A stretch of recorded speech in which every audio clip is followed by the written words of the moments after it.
안녕하세요. 월시코치입니다. 오늘은 잠시 예배에 관한 이야기를 하려고 합니다. 우리는 예배하는 중에 또 예배를 마치고 예배를 평가할 때가 많습니다. 간단하게는 예배가 좋았다, 그저 그랬다, 별로였다와 같은 이야기일 수도 있지만 조금 더 하면 열정적으로 찬양할 수 있었다, 내 마음이 뜨거워지는 것을 느꼈다, 내 마음이 어떤 찔림이 있었다, 내가 원없이 마음 다해서 기도할 수 있었다, 뭔진 모르겠지만 어떤 특별한 느낌이 있었다와 같은 말, 혹은 찬양에 집중하기가 힘들었다, 아무 느낌이 없었다, 자꾸 딴 생각을 하게 되었다, 기도가 나오지 않았다와 같은 말일 수 있을 것입니다. 그런데 이런 말을 하게 되는 기준이 있다면 그것은 우리 자신의 느낌이나 감정, 경험입니다. 이런 느낌이나 감정, 경험은 소설을 읽거나 연극이나 영화, 드라마를 볼 때는 상당히 중요할 수 있습니다. 그렇지만 예배에 있어서도 우리 자신의 느낌이나 감정, 경험이 어떤 기준이 될 수 있을까요? 같은 상황을 마주할 때, 같은 이야기를 들을 때 누군가에겐 생길 수 있는 어떤 감정이 다른 누군가에겐 생기지 않을 수도 있습니다. 같은 것을 보고 같은 이야기, 같은 노래를 들을 때에도 다양한 이유로 눈물을 흘리는 사람이 있을 수도 있지만 아무것도 느끼지 못하는 사람도 있을 수 있습니다. 느낌이나 감정은 자신의 상태에 크게 영향을 받습니다. 자신이 처한 상황, 건강 상태, 조금 전까지의 기분, 요즘 생각하는 것, 최근에 들었던 말, 이전까지 어떤 평범하거나 어떤 특별한 그런 기억 등에 따라서 같은 것을 보거나 듣고 또 하더라도 우리의 느낌이나 감정은 달라집니다. 또 전문가들은 우리의 느낌이나 감정을 얼마든지 만들어내거나 조작할 수 있습니다. 그들의 짧은 이야기, 영상, 음악을 접하는 것만으로도 우리는 얼마든지 화를 내거나 눈물을 흘리게 될 수도 있습니다. 긴 시간이라면 우리는 울다가 웃다가를 반복하게 될 수도 있습니다. 이런 경우 우리의 반응은 접하게 되는 어떤 내용이 사실인지는 중요하지 않습니다. 사실이 아닌 이야기에도 우리는 얼마든지 마음이 따뜻해지기도 하고요. 또 감동하게 되기도 합니다.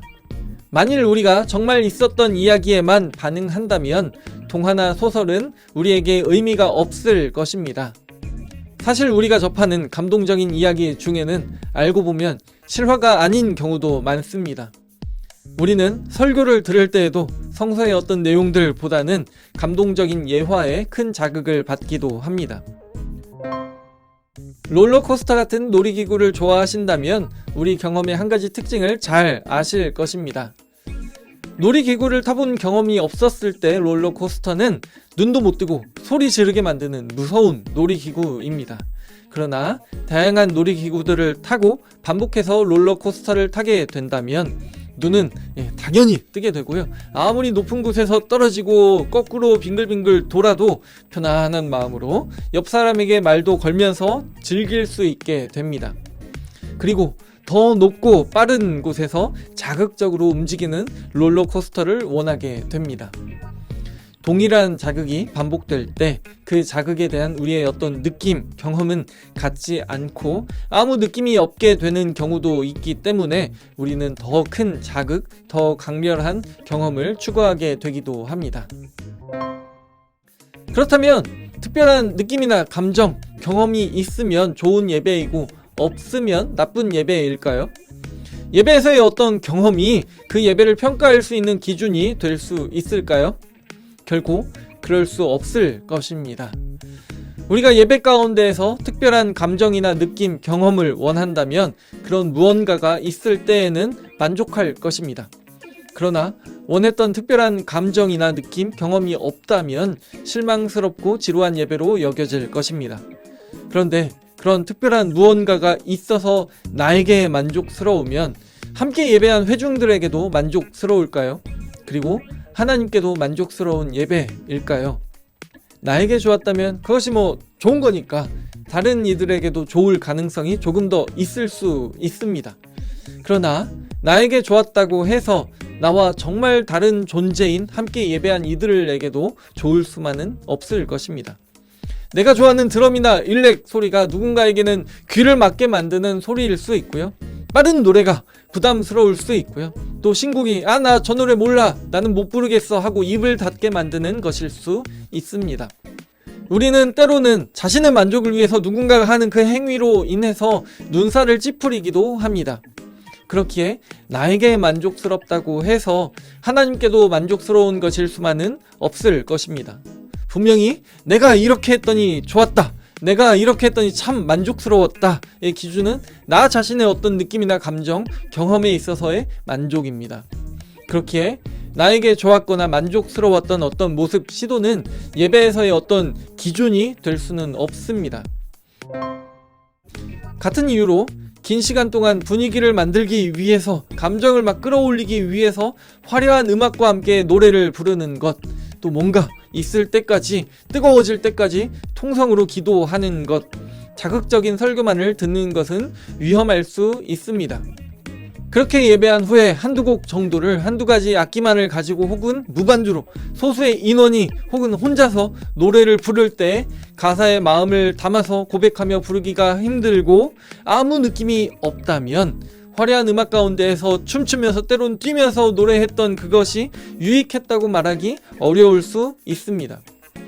또 통성으로 소리 지르면서 이 정도면 됐다, 됐다 하고 생각될 때까지 기도하지 않아서 내가 뭔가 기도하지 않은 것 같고 부족한 것 같고 하나님이 응답하지 않으실 것 같다면, 하고 싶은 그 통성 기도는 기도가 아닌 내 스트레스 해소 방법일 수 있습니다.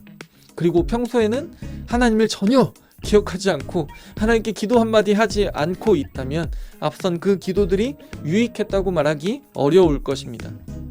설교는 감동적으로 혹은 마음에 막 찔려가면서 들었지만 혼자서는 성경을 보지 않고 성경만 보면 잠이 막 쏟아지고 또 성경 내용은 하나도 모르겠다면 내가 느낌있게 들었던 그 설교가 도움이 되었다고만 말하기는 어려울 수 있습니다.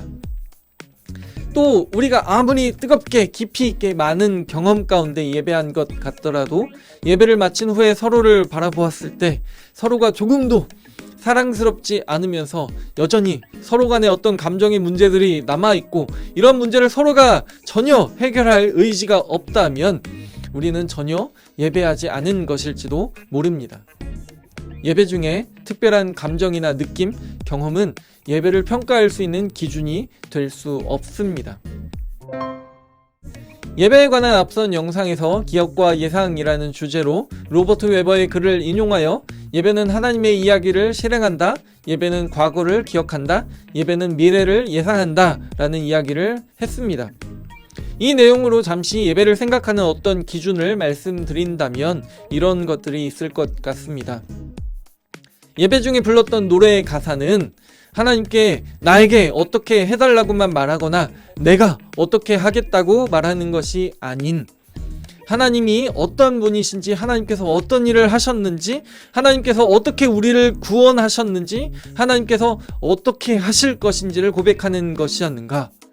이런 고백을 통해 우리가 하나님을 기억하고 하나님께 감사하고 하나님을 기대하게 되었는가.